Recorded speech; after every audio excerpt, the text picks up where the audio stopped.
বরাবরের মতো আজকেও শুরু করতে চাই একটা ইমেল দিয়ে। আশা করছি এই ইমেলটা আপনাদের ভালো লাগবে। যেভাবে লিখেছেন সেভাবে পড়ে শোনাচ্ছি। আসসালামু আলাইকুম রাসেল ভাই, আশা করি ভালো আছেন। আল্লাহর রহমতে আমিও ভালো আছি। আমি সোহেল রানা লিখছি বরিশাল থেকে। আমি ঘটনাতে চলে যাই। 2018 সালের সেপ্টেম্বর বা অক্টোবর মাসের ঘটনা। বলে রাখা ভালো, আমি 2017 সালে বগুড়া পলিটেকনিক থেকে সিভিল ডিপার্টমেন্টে ডিপ্লোমা করি। ডিপ্লোমা শেষ করে উদ্দেশ্য ছিল মিনিমাম 1 বছর চাকরি করে তারপর আবার বিএসসিতে ভর্তি হব। কারণ আজকাল চাকরির ক্ষেত্রে জব এক্সপিরিয়েন্স ছাড়া চাকরি পাওয়া খুবই কষ্ট। যা ভাবনা তাই কাজ। নতুন চাকরির জন্য চেষ্টা করতে লাগলাম। আল্লাহর রহমতে বেশি দিন অপেক্ষা করতে হয়নি চাকরির জন্য। আমার এক কাকার মাধ্যমে চট্টগ্রামের মিরসরাইয়ের একটা জায়গায় আমি 2018 সালের ফেব্রুয়ারিতে একটি ইন্ডিয়ান কোম্পানিতে আমি চাকরি শুরু করি। প্রসঙ্গত আমি বলে রাখি যে আমি কোম্পানির নাম বলবো না। যাই হোক, নতুন চাকরি আর নতুন ইঞ্জিনিয়ার হিসেবে বেশ মজাই লাগছিল চাকরি করতে।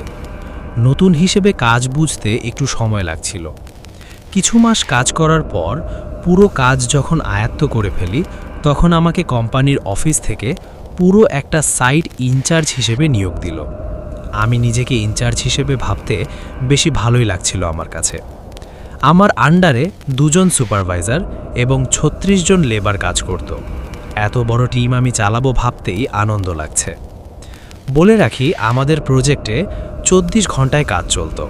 সকাল 8টা থেকে রাত 8টা ডে শিফট এবং রাত 8টা থেকে সকাল 8টা নাইট শিফট। প্রথম কিছু মাস আমার ডিউটি দিনের বেলাতেই ছিল।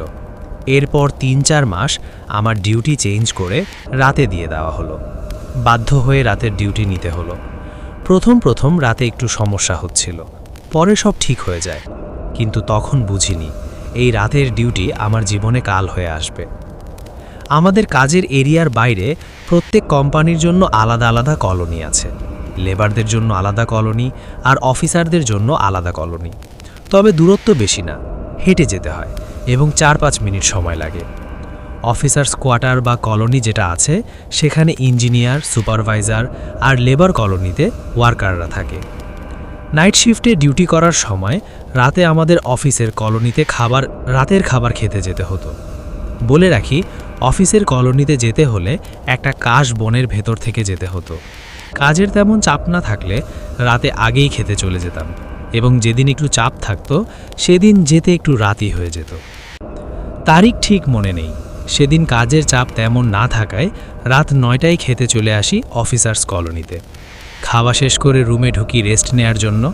রেস্ট করে আবার তাড়াতাড়ি করে আমি আমার ওয়ার্কিং এরিয়াতে চলে যাই। আমি আমার এরিয়াতে ঢুকতেই দেখি জটলা হয়ে লোক বসে আছে এবং তারা গল্প করছে। আমাকে দেখে সবাই উঠে দাঁড়ালো। স্যার বসেন বলতেই একজন চেয়ার এগিয়ে দিল। আমি একটু ধমকের সুরেই বললাম, কাজ বাদ দিয়ে সবাই বসে গল্প করছেন কেন? সবাই চুপ করে আছে। হঠাৎ লেবারদের মধ্যে একজন বলে উঠল, স্যার আপনি ঘটনা কিছু জানেন না? আমি বললাম, কিসের ঘটনা? বলে রাখি, এখানে যে আমি রাতে ডিউটি করার পর সারাদিন এক প্রকার ঘুমাতাম, শুধু খাওয়ার সময় উঠতাম, ঘুম না আসলেও শুয়ে থাকতাম। যাই হোক, আমি চেয়ারে বসতে বসতে লেবারটি বলল, স্যার গতকাল রাতে তো লেবার কলোনিতে একজনকে ভূতে ধরেছিল। ভূতের কথা শুনে একটু আগ্রহ হলো ঘটনা জানার জন্য। এবার সবাই দেখলাম একটু নর্মাল হয়ে জড়সড় হলো। সে বলতে লাগলো, আমাদের কলোনিতে গতকাল মাঝরাতে হঠাৎ কান্নার আওয়াজ, গুনগুন কান্না। একজন বুঝতে পারল তার খাটের পাশ থেকেই কান্নার আওয়াজ আসছে। সে ভয়ে অন্য একজনকে ডাক দিল। এবার কান্নার আওয়াজ যেন আরও বেড়ে গেল। এভাবে বাড়তে বাড়তে এত তীব্র হলো যে কেউ আর ঘুমাতে পারল না। এক প্রকার সবাই ঘুম থেকে উঠে গেল এবং রুমের আলো জ্বালানো হলো। কান্নার শব্দ কোথা থেকে আসছে তাই খোঁজা হলো। খুঁজতে খুঁজতে দেখা গেল একটা ছেলে তারই বেডের নিচে বসে কাঁদছে। সবাই তাকে হাত ধরে টানতে টানতে বাইরে বের করার চেষ্টা করলো, কিন্তু কিছুতেই তাকে বাইরে বের করা যাচ্ছিল না। এদের মধ্যে অনেকে বলতে লাগলো, হয়তো ওর বাসার কথা মনে পড়ছে তাই কাঁদছে। বলে রাখি, এই ছেলেটি আমাদের কোম্পানিতে নতুন জয়েন করেছিল। আবার অনেকে বলতে লাগলো, হয়তো ওর বাসা থেকে কোনো খারাপ সংবাদ এসেছে তাই কাঁদছে। একজন ওরা হাত ধরে টানতে লাগলো। কিন্তু ছেলেটির গায়ে এত শক্তি ছিল যে ধরাধরি করার পরও ছেলেটিকে খাটের নিচ থেকে বের করা যাচ্ছিল না। কিছুক্ষণ পর ছেলেটি নিজে থেকেই বের হয়ে আসলো। ছেলেটি বের হবার পর সবাই যা দেখল তা দেখবে বলে কেউ ভাবেনি। সবাই দেখল ছেলেটির চোখ একদম রক্তের মতো লাল। সবাই দেখে অনেকটা ঘাবড়ে গেল।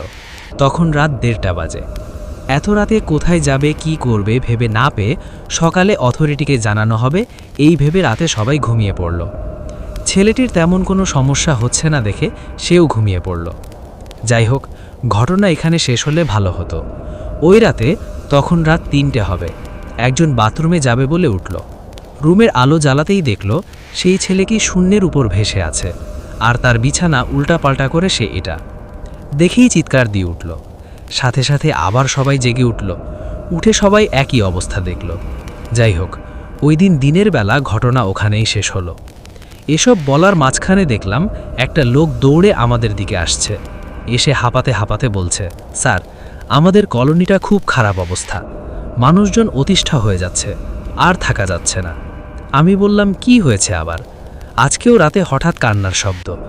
সবাই আজকেও খুঁজতে খুঁজতে দেখল আমাদের শফিক ভাই রুমের বাইরে বসে গুনগুন করে কাঁদছে। সবাই মিলে তাকে তুলে রুমের ভেতরে নেয়ার চেষ্টা করছে, কিন্তু শফিক ভাইয়ের গায়ে এত ওজন আর শক্তি, কেউ তার সাথে পারছে না। আমি বললাম, কোন শফিক ভাই?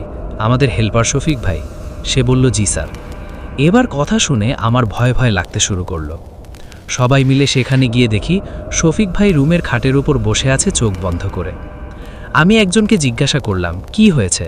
সে বলল, উনি রুমের বাইরে বসে কান্না করছিলেন, তা হঠাৎ কান্নার আওয়াজ শুনে খুঁজতে খুঁজতে দেখলাম সে বাইরে বসে কাঁদছে।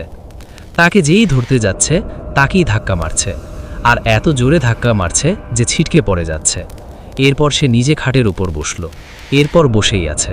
যাই হোক, এরপর সবাই কাজের এরিয়াতে চলে আসলাম। ওই দিন রাতে আর কিছু হয়নি। সকালে জানতে পারলাম শফিক ভাই কোনো কথা বলছেন না, আর সারা রাত ওইভাবেই বসেছিলেন।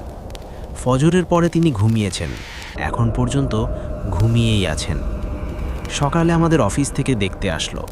তারা এসে সব কিছু দেখে গেল, আর হুজুর দিয়ে একটা মিলাদের ব্যবস্থা করার কথা বলে গেল।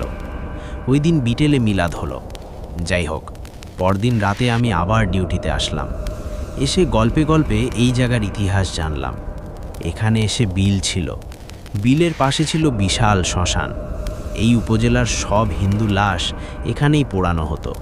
এছাড়াও এখানে যুদ্ধের সময় গণকবর দেয়া হয়েছিল।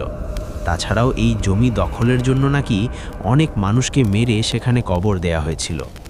গল্পে গল্পে উঠে আসলো আরও অনেক কথা।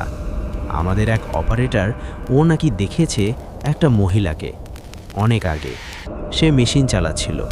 হঠাৎ তার সামনে একটা মহিলা এসে বলল, আমাকে একটু পুকুর কেটে দে, আমি এখানে গোসল করব। এছাড়াও নাকি অনেকে এখানে দুটো সাদা ঘোড়া দৌড়াতে দেখেছে। আরও একজন বলছে একটা মহিলা আর দুটো বাচ্চা নাকি একসাথে হেঁটে যেতেও দেখেছে। যাই হোক, এরপর লেবার কলোনিতে আর তেমন কিছু ঘটেনি।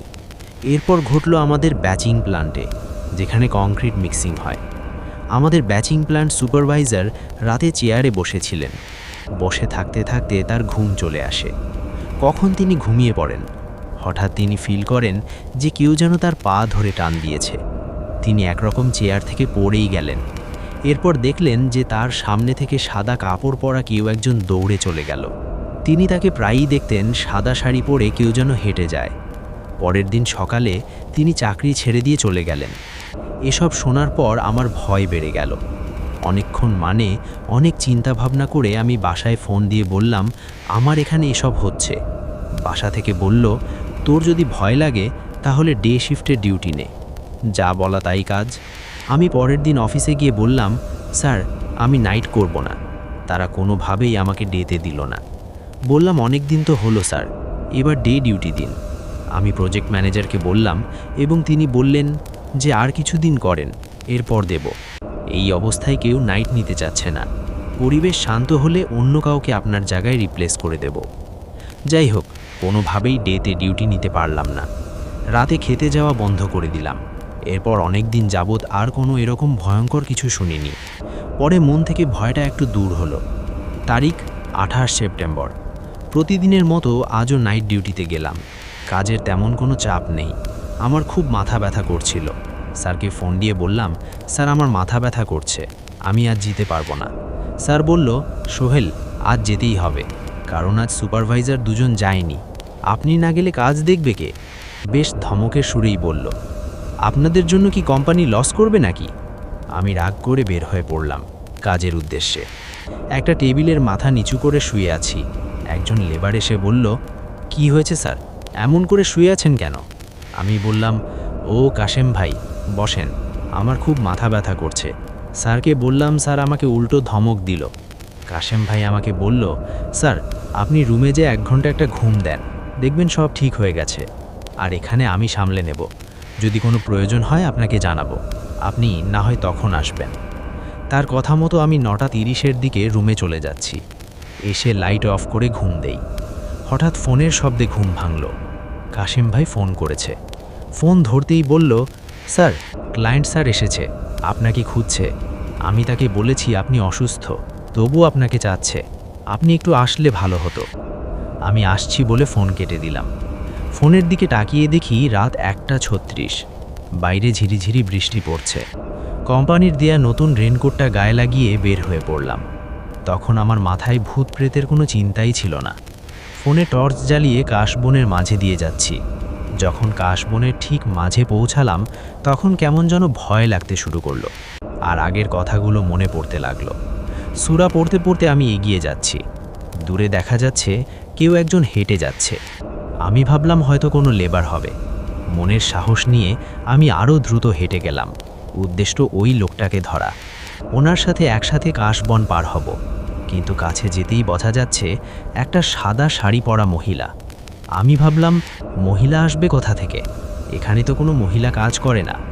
আরও কাছে গেলাম, যেতে দেখি না, আসলেই একটা মহিলা, কোলে একটা বাচ্চা। আমি ভয়ে পাথরের মতো দাঁড়িয়ে গেলাম। মহিলাও দাঁড়িয়ে গেল। আমি ভয়ে তাকিয়ে আছি। মহিলাটা পেছনে ফিরে আমার দিকে যা দেখলো, তা দেখে আমি নিজেকে সামলে রাখতে পারলাম না। দেখলাম মহিলার কোনো চোখ মুখ নেই, ফুটবলের মতো সমান মুখ, আর কোলে একটা বাচ্চা, তার হাতে সেই বাচ্চাটার একটা কাঁটা হাত ঝুলছে। হঠাৎ আমার ফোন বেজে উঠল। কাশেম ভাই ফোন করেছে। ফোন বাজছে, কিন্তু আমি ফোন রিসিভ করতে পারছি না। ভয় পাথর হয়ে গেছি। আমি জোরে জোরে সূরা পড়তে লাগলাম। হঠাৎ দেখি আমার সামনে কাশেম ভাই সহ আরও কয়েকজন। সামনে সেই মহিলা নেই। কাশেম ভাই এসে বলল, স্যার আপনি ঠিক আছেন তো? আমি তখন কিছু বলছি না। তারা আমাকে ধরে কাজের এরিয়াতে নিয়ে গেল। চেয়ারে বসলাম, পানি খেলাম, কিন্তু কোনো কথা বলার মতো পরিস্থিতি আমার ছিল না। আমার সাথে কি হচ্ছে সব আমি বুঝে উঠতে পারছি না, কিন্তু আমি যেন কিছুতেই যাচ্ছি না।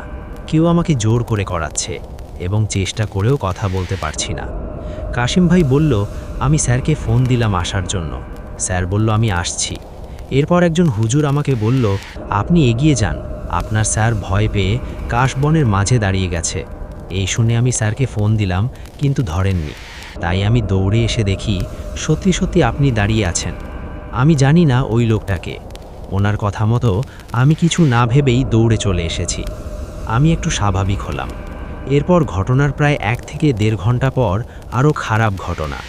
আমি অন্য একজনকে চুপ করে টেবিলে মাথা দিয়ে শুয়ে আছি।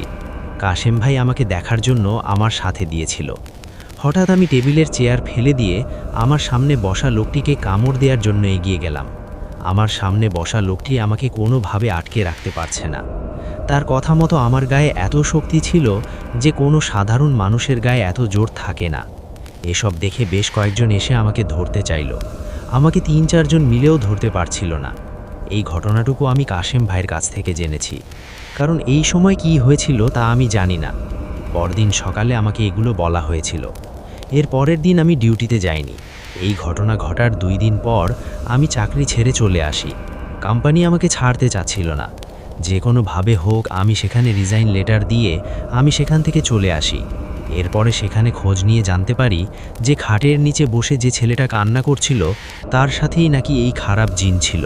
সেই ছেলেটা চাকরি থেকে চলে যাওয়ার পর থেকে নাকি এরকম আরও অনেক কিছু ঘটেছে।